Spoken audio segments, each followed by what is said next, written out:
Всем огромный привет! Меня зовут Алена. В одном из прошлых видео я вам показывала, как сделать вот такую гортензию. И тогда я сделала еще и сами листики цинерарии. Долго я к ним шла, долго я их делала, не понимала, что в итоге я хочу получить, так как самого молда цинерарии у меня не было. Но покупать мне не особо хотелось. В итоге я использовала обычный молд листа. И мне кажется, получилось неплохо. Единственное, я его не затонировала, но это по желанию. Поэтому давайте в сегодняшнем видео я покажу, как я их делала. Ну и я не знаю, вы мне предлагали сделать букет из этой гортензии. Вполне возможно, из цинерарии и из гортензии я сделаю букет. Наверное, это будет долго, так как времени не совсем хватает, впереди Новый год, но рано или поздно мы его закончим.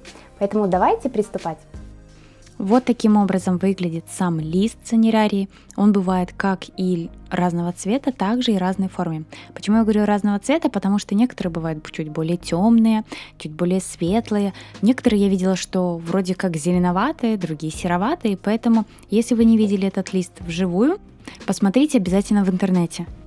Ну а для самого листа я буду использовать иранский фоамиран серого цвета. Фоамиран может быть не обязательно иранский, любой. Главное 1 мм, чтобы он был не толстый.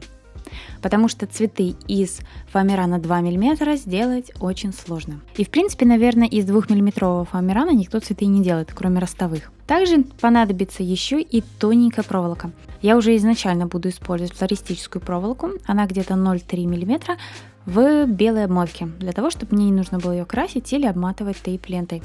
Также молд.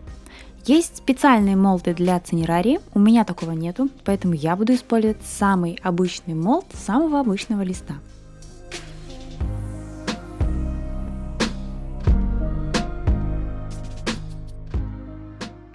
И флок. Купить его можно в магазинах для рукоделия. Также нам понадобится акриловый лак, или же, если у вас его нет, используйте самый простой ПВА-клей. Тоже хорошо держит. Ну и после высыхания ПВА-клей становится прозрачным и его не видно. Теперь давайте приступим к самому листу. Нагреваю на утюге и прикладываю к молду. Хорошенечко выдавливаю все прожилки.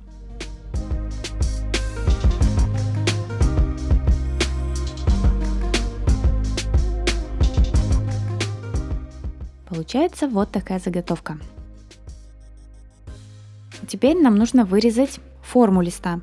Я это делаю на глаз. Вы же можете найти в интернете шаблоны и по ним вырезать. Мне кажется, что каждый лист индивидуален, каждый лист разный, поэтому, зная, какой приблизительно формы лист, можно вырезать его и самому.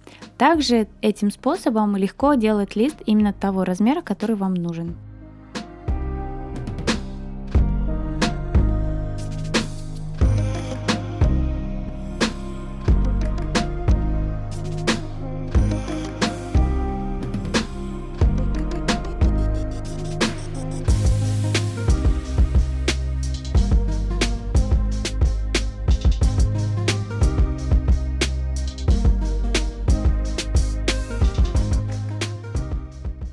Я делала сами листья разного размера, немножко разные по форме, и вот такие они у меня получаются.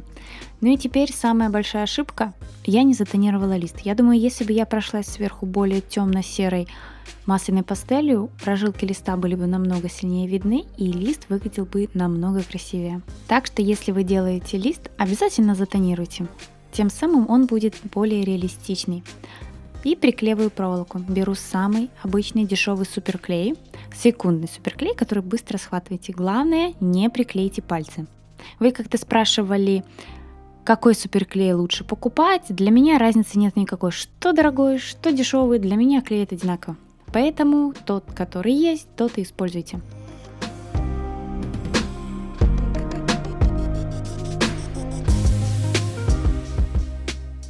А теперь сама ворсовая пудра. Наношу на всю поверхность листа лак и начинаю посыпать ворсом. Так сделать нужно с двух сторон. Наношу я через маленькое ситечко для того, чтобы не было на листе никаких комков и все красивенько снаружи у нас выглядело.